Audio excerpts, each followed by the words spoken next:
आपका गुरु। तो इस उन्नति से मेरी छाती चौड़ी है। मैं अगले कभी भगवान को, हालांकि बीच में बोलने के लिए बहुत कुछ है पर समय कम है और मैं चाहूंगा आप भगवान को सुने।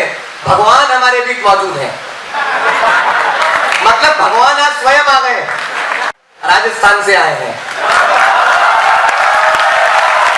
भगवान का जन्म धौलपुर में हुआ। भगवान बचपन से ही बड़े प्रतिभाशाली छात्र थे। भगवान के पिताजी इकलौते हैं। भगवान बचपन से ही मेधावी प्रतिभावान थे। बाद में मैट्रिक की परीक्षा उत्तीर्ण करने के बाद भगवान ने बीकॉम की पढ़ाई की। वर्तमान में भगवान बीएड की पढ़ाई कर रहे हैं।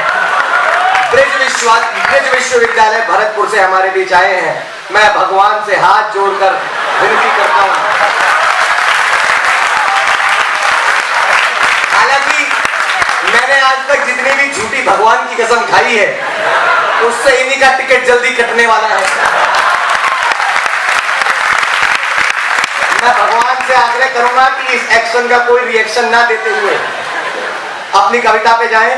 मेरी तो बेइज्जती करने के लिए बहुत लोग मौजूद हैं। मावाड़ी को प्रणाम करता हूँ। पाकिस्तान मिटा देंगे। ये वीर रस के कभी ऐसे होते जब तक पाकिस्तान को मिटा नहीं देते।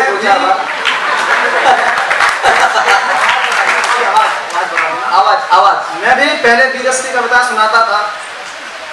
अब मेरे साथ एक विसंगति हुई कि एक बार मैं वीरस की कविता सुना रहा था और उस कार्यक्रम में कार्तिक भी मेरे साथ था। अब प्रॉब्लम ये थी कि मेरे अंदर का वीरस जग जाता है। जैसे मैं वीरस की कविता सुनाता हूँ मेरा अंदर का एकदम वीरस जग गया। अब मैं भागा गया सेना के पास। मैंने कहा मैं सेना के शहीदों के लिए खून दूंगा।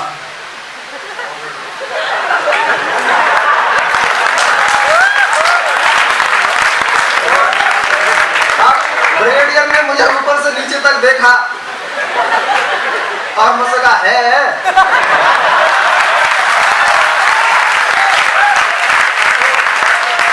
मैंने कहा है साहब आप खून निकाल लीजिए।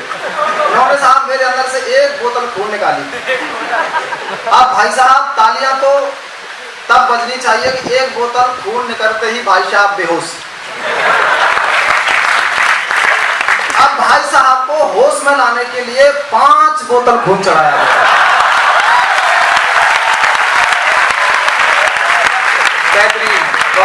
मैं आज इतना खुश हूं, मैं सही बता रहा हूं आपको, पूरी ईमानदारी के साथ बताता हूं। मैंने ऐसी ऑडियंस आज तक मेरी जिंदगी में कहीं नहीं देखी।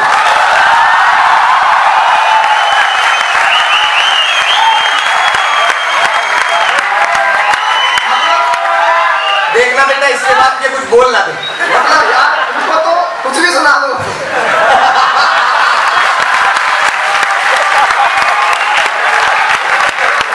मैंने कहा था ना किसी को कभी इतना हाथों हाथ मत लो कि थोड़ी देर बाद लातों लात लेना पड़े। अब कार्यक्रम बहुत बढ़िया रहा। अभी इन्होंने इनके बारे भैया के बारे में कहा कि इनके इकलौते पिता हैं एक। मुझे थोड़ी सी बात अटपटी लगी। इन्होंने हम सबका परिचय कराया। आपकी इजाजत हो तो मैं इनकी औकात आपके सामने रखूंगा।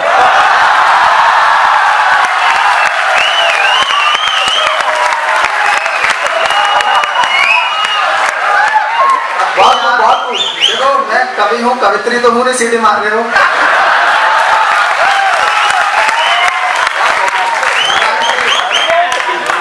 तो अभी भाई साहब मैं जैसे ही ट्रेन से आया मैंने भाई साहब को फोन किया। मैंने कहा रितेश जी मैं आ गया हूँ, मुझे पिकअप करने के लिए आ जाइएगा। तो साहब अपनी गाड़ी लेकर के गए। इनके साथ एक छोटा सा बच्चा था। वो बच्चा इतना शातिर था साहब के वो अपने साथ में एक छोटी सी गेम ले गया। अब जैसे ही मुझे मिले मैंने कहा भाई साहब, वो गेम खेलने लगा सड़क पर।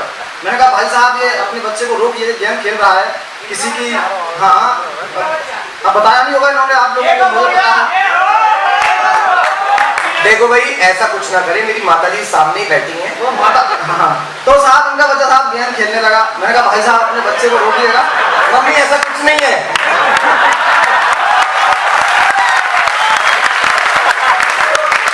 मैंने कहा भाई साहब अपने बच्चे को रोकिएगा, किसी की कार के शीशे से टूट जाएगा। इन्होंने कहा भगवान ये मेरा बच्चा नहीं है, ये तो मेरा भतीजा है। मैंने कहा भाई साहब भतीजा है तो बच्चा कहाँ है? बोला कि बच्चा तो वो है जो मोटरसाइकिल की हवा निकाल रहा है। अब मैं साहब पैसे से टीचर हूँ साहब। अब टीचर आदमी की सबसे बड़ी समस्या ये होती है कि वो अपनी आदत से मजबूर होता है। बच्चा मेरे पास आया, मैंने कहा तुमने मेरे पैर छुए, मैंने कहा बेटा खुश रहो, कौन सी क्लास में पढ़ते हो? बोला कि मैं 5वीं क्लास में। मैंने कहा बेटा 8 पंजे कितने होते हैं? बच्चे ने जवाब दिया 8 पंजे 90। और पिताजी बोले शाबाश बेटा, शाबाश बेटा, शाबाश बेटा। बेटा यार कितना इडियट आदमी है, बच्चा 8 5 8 90 बोल रहा है और उस पर भी शाबाशी दे रहा है। बोला भगवान इसमें बहुत सुधार है, कल तो ये 8 पंजे 150 बोल रहा था।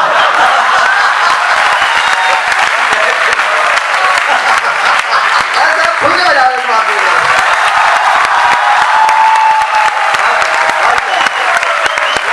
लेकिन साहब जब यही बच्चे और ये छोटे छोटे बच्चे कई बार हमें इतना बढ़िया सिखाते हैं साहब। मैं बिल्कुल ताजा घटना अपनी आंखों देखी बताता हूँ। एक हेड मास्टर जी अपने बालों पर सुबह सुबह हेयर डाई लगा रहे थे। उनका पोता खेलते खेलते उनके पास आया। पोते ने कहा दादाजी आप ये क्या कर रहे हो? दादाजी ने कहा बेटा मैं अपने बालों पर हेयर डाई लगा रहा हूँ। बच्चों के सवाल, बच्चे तो सवाल करते, उन्होंने कहा कि दादाजी आप हेयर डाई क्यों लगा रहे हो? बोला कि यार मैं जो है हैंडसम, यंग और स्मार्ट दिखना चाहता हूँ। बच्चे की को समझ में नहीं आया। वो अंदर गया और न जाने उसने कहां से सफेद पाउडर निकाला और अपने पूरे शरीर पर लपेट के दादाजी के सामने प्रकट हो गया। दादाजी ने उसको एक झापड़ मारा और पूछा कि बेवकूफ तूने ये अपने शरीर पर सफेद पाउडर क्यों लगाया? तो बच्चे ने बड़ी मासूमियत से दादाजी से फिर पूछा कि दादाजी आपने अपने बालों पर हेयर डाई क्यों लगाई? दादाजी ने उसको फिर वही जवाब दिया कि मैं यंग दिखना चाहता हूं। और बच्चे का जवाब अगर आप तक कहीं पहुंचे तो मुझे सूचित करिएगा कि मैं कविता पढ़ने के मूड में आ जाऊं। देखो क्या है कि अगर कोई जो पोस्टर फिल्मों के लगते हैं तो पहला पोस्टर जो चिपक जाता है ना उसको हटाना पड़ता है। अब ये मुझसे 2 पहले प्रभाव छोड़ के मैं उनको नष्ट कर रहा हूँ। तो साहब वही फिर दादाजी ने कहा कि मैं यंग दिखना चाहता हूँ, मैं स्मार्ट दिखना चाहता हूँ, लेकिन तूने सफेद पाउडर क्यों लगाया? पोते ने कहा कि दादाजी यदि आप जवान हो जाओगे तो परिवार में कोई बुजुर्ग भी तो होना चाहिए। ये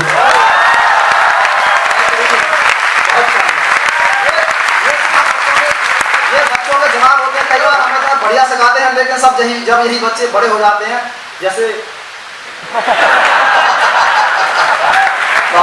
तो बड़े हो जाते हैं और मैं अभी भी 24 का हूं। आपको अन्य माँ बाप को ये बहुत झूठ बोलते हैं। मैं अभी आया मतलब सुबह से बोल रहा है कि मैं 24 का हूँ, 24 का हूँ, 24 का हूँ। पिछले 3 साल से बोल रहा हूँ। पाकिस्तान कहता है कि कश्मीर हमारा है, हमारा है, हमारा है। मतलब जिस आदमी का नहीं होता ना वो बार बार यही कहता है कि ये मेरा है, मेरा है, मेरा। आप इतना भी ज्यादा न कहिए कि कोई आदमी शक करे आप पर। तो साहब तो जब ये बच्चे बड़े हो जाते हैं तो अपने माँ बाप को किसी अंधे कुएं में धकेल देते हैं उन्हें उनके हाल पर मरने के लिए। तब कहीं किसी शायर कलीम केशर ने टूटे हुए शब्दों में कहा कि कर सकते हैं अपनी बीवी की सैकड़ों फरमाइशें पूरी। आपका समर्थन मिले पंक्ति पूरी होते ही कि कर सकते हैं अपनी बीवी की सैकड़ों फरमाइशें पूरी, लेकिन अपनी बूढ़ी मां का टूटा हुआ चश्मा सही नहीं करा सकते। ये हमारे समाज की विसंगतियां हैं कि कर सकते हैं अपनी बीवी की सैकड़ों फरमाइशें पूरी, लेकिन अपनी बूढ़ी मां का टूटा हुआ चश्मा सही नहीं करा सकते।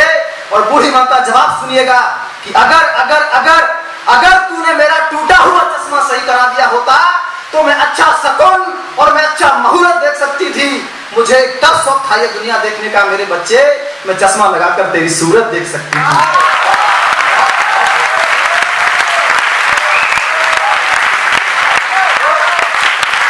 हमारी खोज में उस शख्स की पहचान बाकी है, हमारी खोज में उस शख्स की पहचान बाकी है। धरा तो नाप ली हमने, अभी आसमान बाकी है। हमारी खोज में उस शख्स की पहचान बाकी है, धरा तो नाप ली हमने, अभी आसमान बाकी है। और जरा से जख्म देकर थक गया तू है मेरे कातिल, अभी टूटा नहीं इन फेफड़ों में जान बाकी है।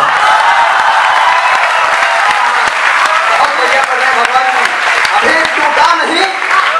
कार्तिक तू बहुत तालियां बजाना, मैं तेरे उन गीतों पर तालियां बजाता हूं तो मेरे समझ में भी नहीं आते।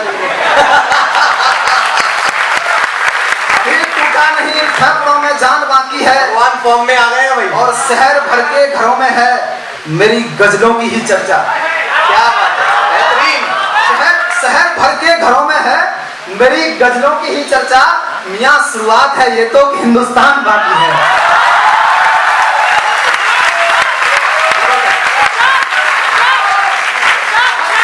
अबे ये वंश मोर का है, इसको सिखा के भेजा है। ये तुम्हारे एजेंट मालूम होते हैं भगवान जी। अब मैं कविता के मूड में आता हूँ साहब। ये तो मैं अपना इंप्रेशन जमा रहा था कि तुम लोग कितनी देर तक मुझे सुनोगे। मूड बना के आया था उनको सुनाने के लिए, लेकिन शुरू करते हैं कि खून से यहाँ पे जो कलाम लिखने लगे हैं, बूंद बूंद रक्त भूखा नाम लिखने लगे। कि खून से यहाँ पे जो कलाम लिखने लगे हैं, बूंद बूंद रक्त भूखा नाम लिखने लगे।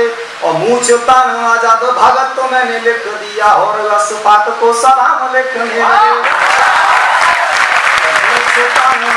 भगत मैंने लिख दिया, और अशफाक को सलाम लिखने लगे। और एक पंक्ति आपको समर्पित करता हूँ भैया, विशेष रूप से, जो कि आपने यहाँ पर बहुत अच्छा पढ़ा कि मुझता न आजाद भगत मैंने लिख दिया, और अशफाक को सलाम लिखने लगे। कि इस्लामाबाद में तिरंगा मेरा फहराए, बस एकमात्र यही काम लिखने लगे। और तुमको मुबारक हो गाने सीला मुन्नी वाले, हम तो शहीदों को प्रणाम लिखने लगे।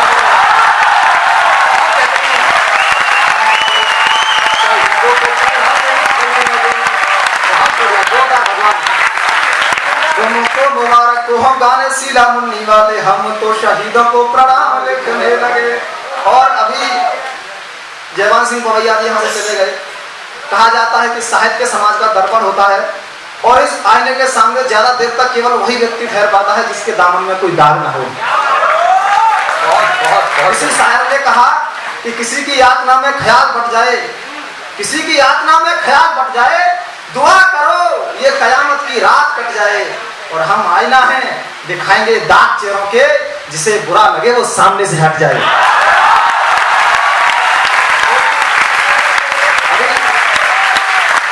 अभी बिहार में चुनाव हुए, अब मुझे सुनना, अब मैं अपनी फॉर्म में आता हूँ। अभी बिहार में चुनाव हुए, चुनाव परिणाम ऐसे निकले कि मोदी जी की समझ में अभी तक ये नहीं आया कि हम इतने वोटों से हार कैसे गए, और उधर नीतीश लालू की समझ में ये नहीं आया कि हम इतने वोटों से जीत कैसे गए।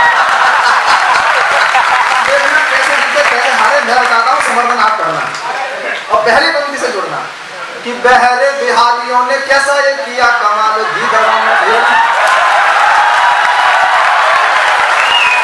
भैया आप तुम जा नहीं पाओगे, अब नहीं जा पाओगे, क्या वो बहुमत में है।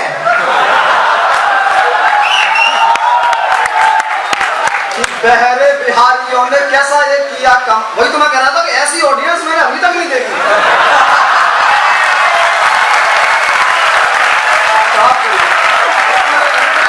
कुछ भी सुना दो, बस खड़े रहो, और कवित्री आके खड़ी हो जाए तो उसको तो देखते रहेंगे। मैं आपको प्रणाम करता हूँ कि बहरे बिहारियों ने कैसा ये किया कमाल, गीदड़ों में भेड़ियों में प्यार देख लीजिए। वाह के अक्षर का ज्ञान जिनको नहीं है, ऐसे दागियों के दल में बाहर देख लीजिए। क्या बात है, बेहतरीन। मोदी जी एक बोलते हैं कि साहब अच्छे दिन आएंगे, अब लोग उनसे सवाल करते हैं साहब का अच्छे दिन नहीं आए, उन्होंने कोई तारीख बताई थी कि उस तारीख को आएंगे।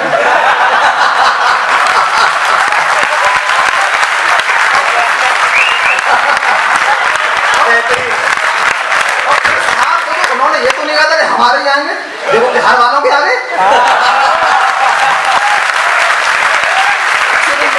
मैं तो कवि सम्मेलन में गया साहब, उत्तराखंड एक बार कवि सम्मेलन हुआ, तो वहाँ पर प्रेस कॉन्फ्रेंस के लिए वो मैडम भी यहाँ बैठी थी, वो भी आई। तो मैं वहाँ उम्र में सबसे कम उम्र का कवि था, तो मेरे पास आके बोली कि आप भी कवि हो, इतनी छोटी उम्र के। मैंने कहा मैडम आपको ऐसा क्यों लगता है कि मैं कवि नहीं हूँ। उन्होंने कहा कि चलो बताओ। कहते हैं कि कवि त्रिकालदर्शी होता है, 3 कालों को देखता है, बताओ हमारे देश के अच्छे दिन कब आएंगे। मैंने कहा मैडम जब विदेशों से काला धन आएगा। उन्होंने कहा काला धन कब आएगा। मैंने कहा जब अच्छे दिन आएंगे।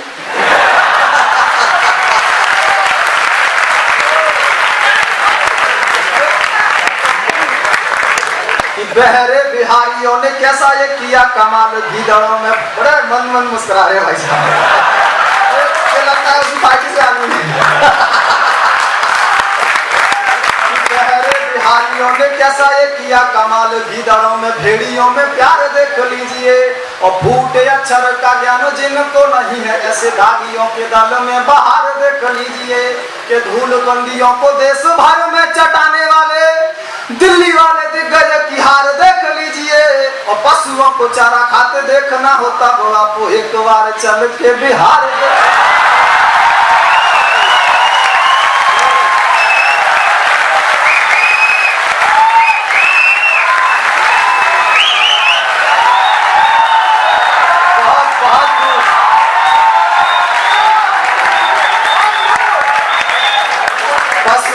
चारा खाते देखना होता वो आपको एक बार चल के बिहार देख लीजिए। गांव क्या बात है कि गांव गली चारों ओर नेताजी मचाते शोर लगता है यूपी में चुनाव फिर आ गए। क्या बात है कि गांव गली चारों ओर नेताजी मचाते शोर लगता है यूपी में चुनाव फिर आ गए। और दो रंगे तिरंगे नेता बेढंगे लफंगे नेता,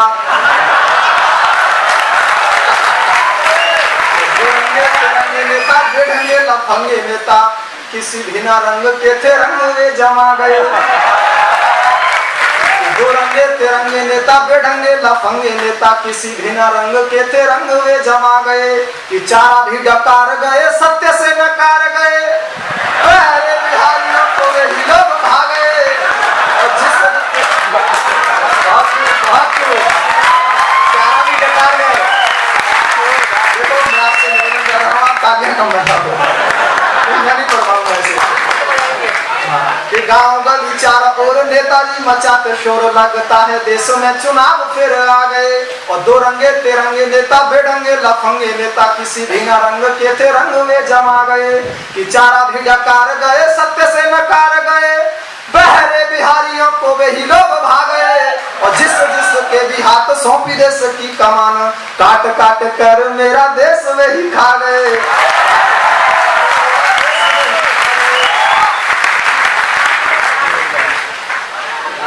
कलाम साहब वाली, हाँ कलाम वाली पढ़ रहे हैं साहब।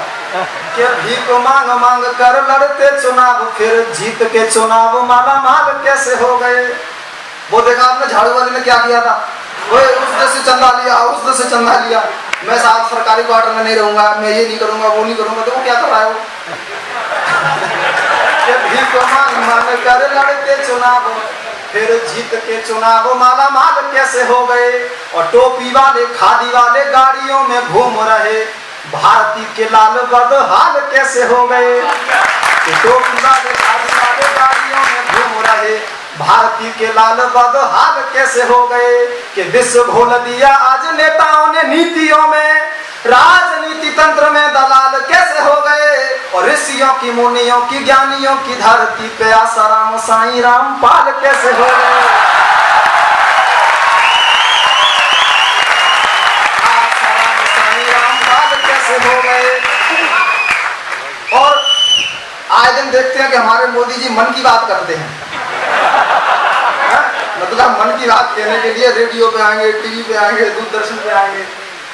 एक आप लोगों के मन की बात मोदी जी तक पहुंचाता हूं और बहुत सी 4 पंक्तियां बताता हूं। चौथी पंक्ति पर इतनी तालियां खाना के अब तक न हुई कि भूख महंगाई मस्त देश हुआ क्षतिग्रस्त। ये क्या है कि मैं तो घंटों का कवि हूँ।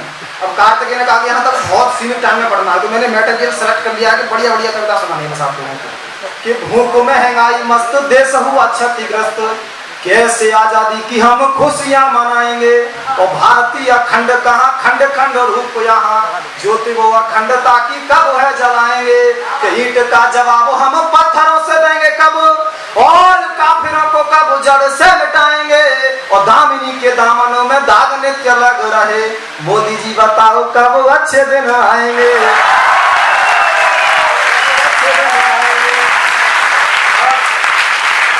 भैया ने कुछ आदेश किया है अब्दुल कलाम वाली कविता पढ़ने के। बिल्कुल बिल्कुल, बहुत बहुत शानदार कविता एपीजे अब्दुल कलाम पर आपके सामने बहुत अच्छी कविता इन्होंने लिखी है। देखो क्या है, मैं चाहूंगा जोरदार तालियों से उस महान विभूति के लिए आप कविता मंजूर करें।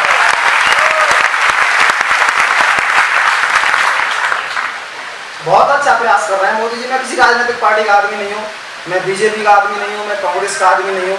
और आप लोगों की जानकारी के लिए बता दूं मैं आदमी ही नहीं, मायावती का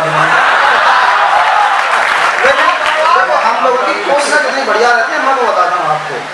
कोशिश से हम लोग काम बहुत अच्छे कर रहे हैं साहब, लेकिन उनका परिणाम कैसे निकलते हैं कि गंदगी को साफ हम करते तो दिखते हैं, जड़ से मिटाने का विधान नहीं दिखता। और मुन्नी बदनाम हुई शीला की जवानी भारी, वंदे मातरम वाला गाना नहीं दिखता। अभी मैं एक स्टूडेंट को यहाँ पर लाके खड़ा करूं और उससे कहूं कि बताओ महारानी झांसी लक्ष्मी के बारे में 2-3 बात बताओ, एक बात नहीं बता पाएगा। और मैं कहते तो रानी मुखर्जी के बारे में बताओ, बता देंगे साहब, बता देंगे यार। रानी मुखर्जी क्या वहाँ हेमा मालिनी से शुरू करेंगे और आलिया भट्ट तक उतारेंगे। पूरा बैकग्राउंड पता होगा कि क्या कर रही है पर्दे के पीछे आगे, वो सब पता होगा। यहाँ क्या दोनों वाले हैं, हाँ जैसा मौका लगता है दोनों सुना देते हैं। गंदगी को साफ हम करते तो दिखते हैं, जड़ से मिटाने का विधान नहीं दिखता। और मुन्नी बदनाम हुई शीला की जवानी भारी, वंदे मातरम वाला गाना नहीं दिखता। कि कागजों में रोज कुएं खुदते तो दिखते हैं, पानी का निकलता निशान नहीं दिखता। अरे आसमां में उड़ता वतन मेरा दिखता है, जमीन में धंसता किसान नहीं दिखता। दिखता है धंसता किसान नहीं दिखता। कि देश का बजट हमें बढ़ता तो दिखता है, विदेशों से लिया वो उधार नहीं दिखता। यह है हम लोगों की उन्नति कि देश का बजट हमें बढ़ता तो दिखता है, विदेशों से लिया वो उधार। टाइम बता देना मुझे, मैं बंद हो जाऊंगा। कि देश का बजट हमें बढ़ता तो दिखता है, विदेशों से लिया वो उधार नहीं दिखता। और रोज नए कारखाने खुलते तो दिखते हैं, मजदूरी और रोजगार नहीं दिखता। कि करोड़ों लुटाए नोट पानी से बहाए, किंतु देश की दशाओं में सुधार नहीं दिखता। और जनता से किए सारे वादे झूठे दिखते हैं, रोग दिखता है उपचार नहीं दिखता।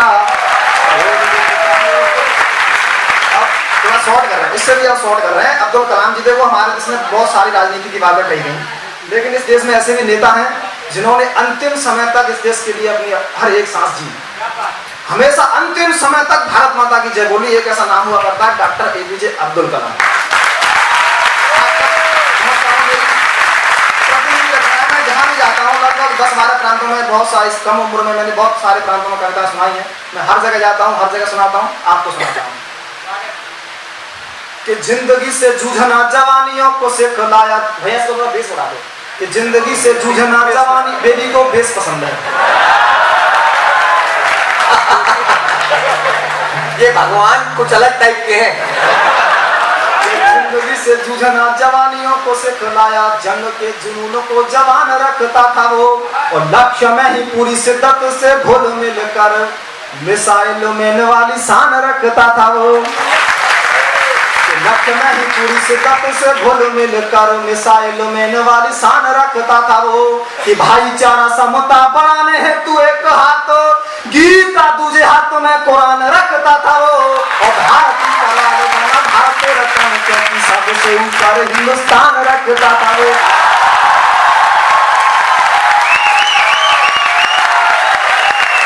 भारतीय कला में गाना देखो, इसे कहते हैं डिपार्टमेंट। अब अब्दुल कलाम मुझे इंजीनियर के साथ देखो, अपने डिपार्टमेंट के लिए कितनी सारी तालियां बज रही हैं। मैं थोड़ा अलग डिपार्टमेंट का आदमी हूँ। कि पढ़े पढ़े पूरे मन से पढ़े।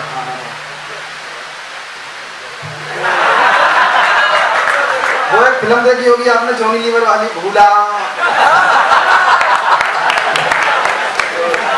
तो शॉर्ट है ना।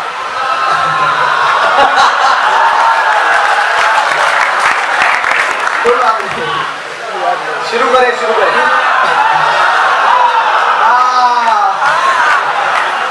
कि घर बार त्याग अनुसंधान विज्ञान हेतु वनवास वाली वानी राम तेरी जिंदगी। क्या बात। कि घर बार त्याग अनुसंधान विज्ञान हेतु वनवास वाली वानी राम तेरी जिंदगी। और नौजवान पीढ़ियों को मंजिल दिखाने हेतु कभी कभी वानी घन श्याम तेरी जिंदगी। क्या बात। नौजवान पीढ़ियों को मंजिल दिखाने हेतु कभी कभी बनी घन श्याम तेरी जिंदगी। कि तुझको विचारने से शुद्ध ये विचार होते, तीर्थ सी बनी चारों धाम तेरी जिंदगी, और देश के समूचे स्वाभिमान को संवार कर, धन्य है ये अब्दुल कलाम तेरी जिंदगी।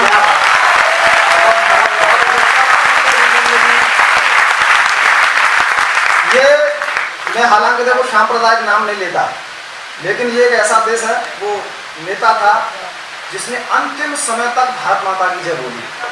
लेकिन इस देश में ऐसे भी राजनेता हैं जो कहते हैं कि हम भारत माता की जय नहीं बोलेंगे। अब वो क्या नाम उसका, मैं तो भूल जाता हूँ उसका नाम। कन्हैया, कन्हैया नहीं, मवेशी,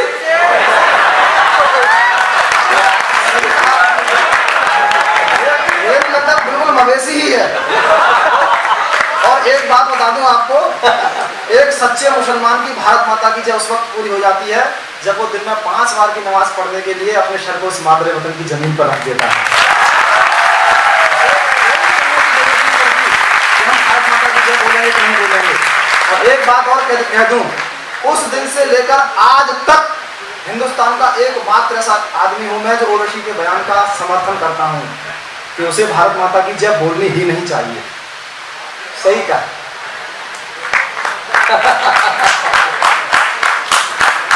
अभी पूरा सुन उसे। हाँ, तो इस 125 करोड़ हिंदुस्तान की तरफ से एक जवाब आया, वो माध्यम बनकर मैं आपके सामने खड़ा हूं और देखता हूं कितनी तालियां मिलती हैं मुझे कि भारती की जय बोलो, सूलियों पे झूल गए, ऐसे क्रांतिकारियों की राह पे चलेंगे हम, और जिन्नाओं के जाफरों के अंश चाहे कुछ कहें, गांधी वाली गलती ना दोबारा करेंगे हम। क्या जिन्नाओं के जाफरों के अंश चाहे कुछ कहें, गांधी वाली गलती ना दोबारा करेंगे हम। कि आज हम ओवैसी दोनों कान खोल कर सुनो, बेतुकी बयानबाजी और न सहेंगे हम, और भारत में भारती की जय नहीं बोलेगा तो जबड़ों को फाड़ के जवान खींचेंगे।